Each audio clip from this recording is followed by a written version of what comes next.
Let's just get into the word this morning. I'm enjoying this sermon series that I hope it's creeping up on you. When we say the King is coming, we're doing the parallel work of the King in the manger and Jesus' second coming. And I'm encouraging you to really think this through in your mind. We are historical Christians. When we go back to Christmas, we're like, yeah, Jesus did this great work by coming to earth. Emmanuel, God with us, and then he lived as a human being. He died and suffered on the cross and gives us salvation through his resurrection, that he's conquered death once and for all. And we go back to the past and we say God has done this great thing. But we're now the church, what we call the church age, waiting the second coming. And so I want you to just take Advent with that spirit in mind, that we're just like the Jewish people and the Advent waiting of Jesus' first coming, the Messiah. And just like that Old Testament Judaism, we're in the New Testament church, again waiting for another coming, the second coming. So here's what we said last week. I spoke about hope a couple weeks ago. And hope is a challenge for us because we want to remember, and that's the past. So we're really good at that. We remember the past. We remember Israel was great at this, the whole Old Testament. Remember the Passover. You were slaves in Egypt. Shabbat. Remember that you were wandering in the desert, and I gave you the commandments, the book, the law on Mount Sinai. The festival of booths. Remember that I protected you and provided for you in the wilderness. Purim, the story of Esther, that the decree went out that they could annihilate the Jews, and then Esther revoked that with the king, and the decree went out that said the Jews have a right to defend themselves. Well, then also as Christians, we celebrate communion, the remembrance, right? The remembrance of Jesus saying, do this in remembrance of me. Take communion as part of the body of Christ. We celebrate two ordinances in the Baptist church and the Baptist faith. We celebrate baptism. Baptism is not your salvation. It's the evidence of your salvation. It's your public proclamation, if you will. It's that wedding day. The wedding day isn't when you decided you fell in love. It's not standing at the altar going, oh, I now realize I love you, right? You had that moment. It was a private moment. You said it out loud. It became very special. But you went to the wedding day to say, I want everybody to know. Well, that's your baptism. And then we celebrate communion. Communion is coming back to that shared table, that the way you stay in that marriage and family is you keep sharing the meal together, right? Communion is the shared meal, and we remember what Jesus did to make us a part of his family. What we don't do very well is we don't look forward. That's the what ifs. Usually we see through the lenses of fear and trepidation, the world and chaos, and so we like to remember the past, and then we're afraid of the future. But faith is believing in all things hoped for. So I'm going to challenge you on this. If you don't have hope, if you're not positive about the future as desperate as it feels, then you're lacking faith, because faith is to see whatever challenges come before us, God has a plan. I've said this to people when we talk about, my daughter joked that, the Miami's going to be underwater, the young Gen Zers who are afraid of the future because it's just going to be annihilation. We're not saving the earth soon enough, so Miami's going to be underwater. And I kind of laugh and I go, I know it's bad and we should be better stewards of the earth, but it's not going to be the end of the world. Like, we just see the future in 10 years, and everybody was afraid of 2025, and now it's going to be 2030. And by the way, we've been doing this forever. Anybody ever heard of the book, 88 Reasons Jesus Will Return in 1988? Yeah, it was a bestseller in 1985, 86, 87, 88. Guess when it stopped selling? Yeah, 1989. Guess it didn't happen. We sell fear of the future rather than promise. So I want you to believe that Jesus' first coming is now paralleled in our presence now. We go, there is a second coming. There's something to be hopeful for. God always has a plan. Despite our sin, despite our depravity, God has a plan. And so we're going to talk about that with a couple other characteristics. The second one we talked about is peace. Unto us a child is born. That last song just gives me goosebumps. The Prince of Peace. What Paul writes to the Thessalonian churches, now may the Lord of peace himself give you that peace at all times and in every way. Some of us feel like when we think about the future, we get really nervous, anxious, and it's robbed us of our peace. You're not living by faith. Faith is God that gives you that peace in that very moment. And I encouraged you last week Don't manufacture it. Don't sabotage it. And don't postpone it. Don't wait until life solves those problems for you to feel peace. Paul says you have that inner peace with you always if God is with you. And I'm going to double down on that this morning. I'm going to talk about joy. We get the colors wrong. We get them red and green. Everybody likes red and green for Christmas. But the true colors of Christmas are the Advent candles. They're purple and pink. Now, that's been the archive of the church. The reason we've done it for thousands of years, and I say we, it's not really us, Paige. We're Baptists. Catholics, they've been doing it for thousands of years. We've been caught up for like 200 years. We're catching on. But what the church and what we adopt from the church of our ancestors is purple. This is usually lost in the Christmas story. The reason purple is such a prominent Christmas color is because it was not only a symbol of royalty, but of sacrifice. That in Jesus' birth, coming into the manger, he makes a great sacrifice to become human. But then, so with that, knowing what he came to do, that he was born to die that we may live, came to earth new life to give, born of Mary, born so low so many years ago, that purple, that sacrifice. The early church said, yeah, but it's Advent. This anticipation is also joyful. And so the third Sunday of Advent is the pink candle, and we celebrate Mary's Magnificat, her song. Let me read that for you in its entirety for a moment. Mary finds out she is pregnant, going to be pregnant with the Savior, and she says this is her song, if you will. My soul magnifies the Lord, and my spirit rejoices in God my Savior, for he has been mindful of the humble state of his servant. From now on, how cool is this? All generations will call me blessed, for the Mighty One has done great things for me. Not just for the world, not just through me, has done great things for me. His mercy extends to those who fear him from generation to generation. He's performed mighty deeds with his arms. He has scattered those who are proud in their innermost thoughts. He's brought down rulers from their thrones, but has lifted up the humble.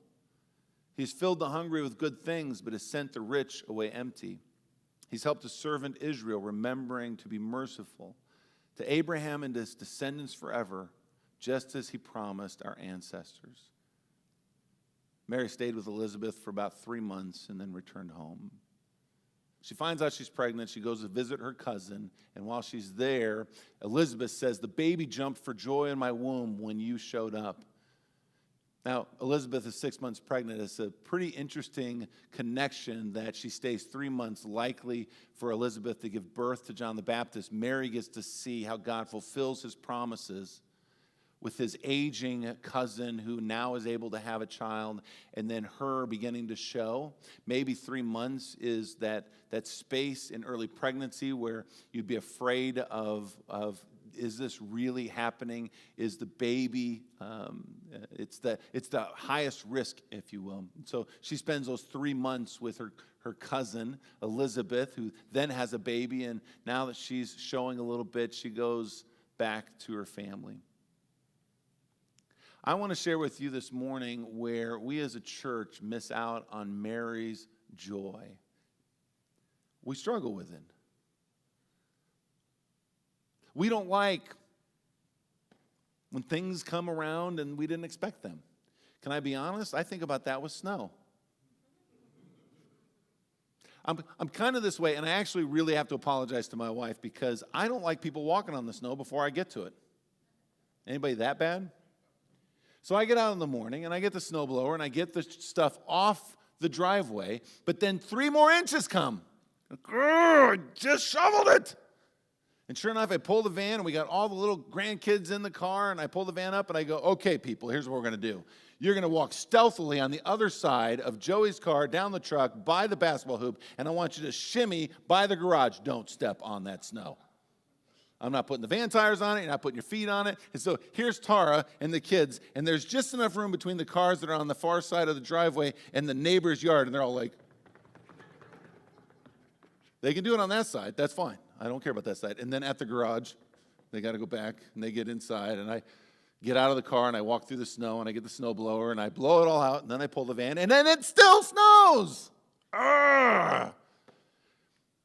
Here's Here's the difference between me and my wife. I see snow, and I go, "Urgh." She sees snow, and she's like, yay. It's so different, isn't it? It's just a matter of focus. She sees the snow, and it's joyful. I see the snow, and I'm miserable. She just wants the day off. And can we just stop for a second? I'd be fine, Allie, if God would stop listening to my father, who I think is still tormenting me, and letting it snow on Saturday. It could snow Sunday night, snow Monday. That's what she wants. I like my schedule. You all are like, do we go to church today? Yes, it's on the schedule. Go to church. Just do what's on the schedule. It's just there. That's consistency. It works, people. I don't do well when those things come out of the blue.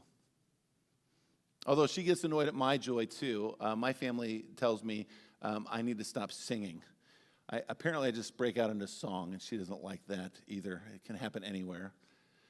And one of the most inconveniences of my life is Hobby Lobby. Anybody have that moment where it's like, let's go to Hobby Lobby for 17 hours? I'm like, no, let's go to a place where we spend 3 times the amount of money to have more work when we get home. Yeah, Jill is like, do not. Sacred. And they play Christian music. It's its own worship, people. But we're in Hobby Lobby, and I can sing with it. I'm singing, and they're like, stop singing. You make joy in the moment. I want to really emphasize this today. You don't have joy because there's no problems. You find joy in the midst of those problems. My favorite, by the way, if you want to try this, when you go somewhere and you start singing, you want to try a perfect song and get other people involved, you just have to do this. Sweet Caroline. It is everywhere. It's the funnest thing to do. The person on the other side of the aisle will sing it with you. You will bring joy to the whole place because you say that. Here's the first one. Choose to magnify God, not your vulnerability. Mary says, my soul magnifies the Lord. She just found out that she's pregnant. She's unmarried. Remember, she's betrothed to Joseph. But in first century, Joseph, I just taught on John, the 4th gospel. Let me give you a little perspective. It gives me goosebumps. It's a love story. And at the end of John chapter 3, we know Nicodemus, but John the Baptist tells everybody why he is the best man for the bridegroom that is going to return for his bride. Well, Joseph, when they're betrothed, has to go, John 14, to prepare a place for his bride. What would be an extension of his father's house, but he needed his own house. So he'd build on to his father's house. For I go to prepare a place for you, that where I go, I'll come back for you. Remember that? Isn't that just powerful imagery? So Joseph is not consummating the marriage with Mary. They're betrothed, but he is now going to go and prepare a place for him to come back for her, receive her, and then consummate the marriage. There's a gap there. We call it our engagement period. It was they were married during that engagement period, but they didn't consummate the marriage. Well, Mary is found to be pregnant. So this is scandalous. She's a peasant girl. She's unmarried. She's pregnant. She's unprotected by society standards. And yet she says, my soul magnifies the Lord. Now, I tried to think of something in great contrast to this, and forgive me if this brings up some political fervor, but can I say Meghan Markle is the exact opposite? Have you ever heard of her complain about her juxtaposition in life? She is literally a princess, and it's never enough. It's not enough. I mean, she just doesn't seem happy. Like, you are actually a princess. You are worth $60 million. And yet you're not happy.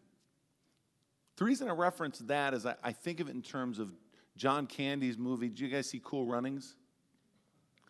And John Candy was caught for cheating. And his star athlete says to him, why? You were so good. And this is a great line for all of us, because if you're not enough without it, you'll never be enough with it. If I'm insecure as a person, it doesn't matter how much money I have. It doesn't matter if you even make me a princess. If I'm insecure, I'm not happy. There's no joy. Mary makes a deliberate choice. Instead of seeing herself as the victim, she sees herself as the blessing. She enlarges God in her imagination rather than her fear or her shame or her uncertainty. So I'm telling you this morning, joy begins not with changed circumstances, but you ready? A changed focus. You need to stop rehearsing only what could go wrong in your life, and you need to start intentionally rehearsing what God can do in your life. And you might just name one of those insecurities that you're carrying into this Christmas season, and then just magnify God's name to that situation. Magnify his promise, his past faithfulness, and how you can project it into that moment. And don't satisfy that moment until it brings you joy. Literally sing a song in the midst of that fear or uncertainty. Secondly, Mary reframes this disruption, and this is so powerful, as participation in God's work. Listen to what she says. For the mighty one has done great things for me. Have you ever had something sort of sprung on you and it happened to you? And then later in life you're like, no, it happened for me. Oh, this happened to me. This is so bad. Wait a second, this happened for me. It's so good. The pregnancy is the disruption. But she reframes it through faith, believing that God has a purpose for this, not just for future generations, but for her. She doesn't see it as a problem, she sees it as God's action. And this was rife throughout Scripture. Joseph, the betrayal of his brothers led to their salvation. Ruth, who lost her first husband, who is widowed and with her mother-in-law, finds Boaz and is restored and becomes a part of the lineage of Jesus. Everybody celebrates King David, but we often forget he was anointed before he was king. The actual king chased him to kill him, to not have competition, before David succeeded him as the king of Israel. Or look no further than the disciples, who when Jesus said, "Come, follow me," they left their life of stability to follow him in and out of crowds and the persecution of the Pharisees and the Sadducees. Joy grows when we ourselves are participants in God's plan, not victims. Now think of how that changes your Advent waiting. How many of us said, I just want the second coming to happen because there's so much misery in life? We then are saying the church is victim to the culture instead of being change agents in the midst of it. So I invite you this morning, where might God be at work in those disruptive plans, in a snow day, or hours upon hours in Hobby Lobby?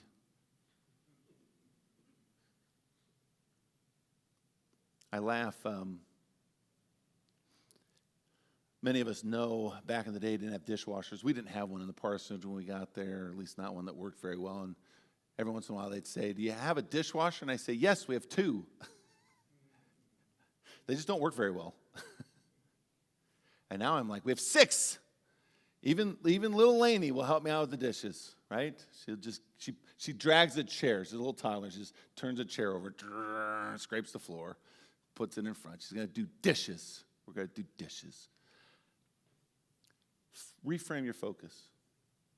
Where you see dirty dishes, God sees the conversation and quality time. Where you see piles of laundry, God sees an opportunity to slow down and fold it with one another and tell a few stories. I did Sharon Lanon's funeral this past week. In grief, we see sadness. God sees the opportunity to reflect on a person's life that matters. I told Lauren and Monica and their boys about things I don't think Lauren and I have ever talked about that they would even know. Sharon's ripple effect in our community through me has been one of the greatest impacts that I could tell the church about that nobody would know. She used to go to St. Mark's. She was sort of a busy bee around the community 20 years ago. She knew everybody and everything.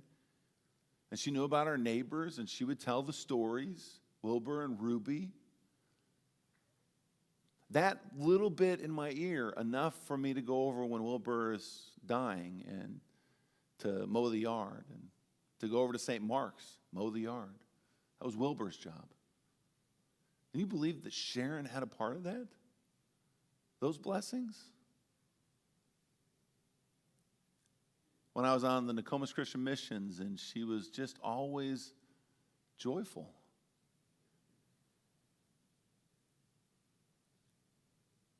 I wanted to share that with Lauren and his family because in the past 20 years, we don't think of all those other things. We just think of the last few, and she had been struggling at the nursing home. We see grief. God sees a story worth telling. We see financial ruin, and God sees an opportunity for you to rely on Him. So what is the current disruption in your life? Maybe it's your own doing. Maybe the first thing you have to do is just put down the shovel and stop digging a bigger hole. But maybe it is something that happened to you, and you can complain about it, or you can let God work through you over it. Let me give you the last one. This one's probably the most intimate in the worship space. Practice joy through worship before resolution. Did you know we worship on the first day of the week for a reason? In the Old Testament, God created in 6 days and then God rested. In Acts, when it says, and on the Sabbath, or the Lord's Day is what it becomes called, it's Sunday. And they celebrate that because Jesus rose on the third day, on the first day of the week. We call it the recreation, the 7 days of creation and rest, and then the 8th day is God's recreation. But there's also a theological significance to the Sunday as the first day of the week is the day of rest, because you let God do His work of grace, and then you work. Because you can never earn the day of rest. Your 6 days are not going to be complete like God's were in creation. Your day begins with the grace of Jesus Christ, and then you can go into the rest of the week. And I offer this because some of you, like myself, have said, I will be joyful when all is at rest, when all is completed, when I get the chores done, when the house is put back together, when my husband or my wife stops doing X, Y, or Z. I'll finally have joy. You're absorbing the victim mentality. You're putting yourself in a position that says, woe is me, instead of God is blessing me. God is worthy of our worship and our joy. The single greatest thing that the unbelieving world can't believe is the Christian who is so angry and cynical and miserable and not joyful. That is what sets us apart. Don't wait for the outcomes to rejoice. Practice the joy now. Mary's song is a prophecy. She's declaring what God will do even before He's really done it. We say, well, she's pregnant. She's pregnant doesn't mean she knows who Jesus is going to be. She still has to give birth. She still has to raise Him. And all the while believing what God's prophecy through her is going to fulfill. So Advent is a time of joy before answers arrive.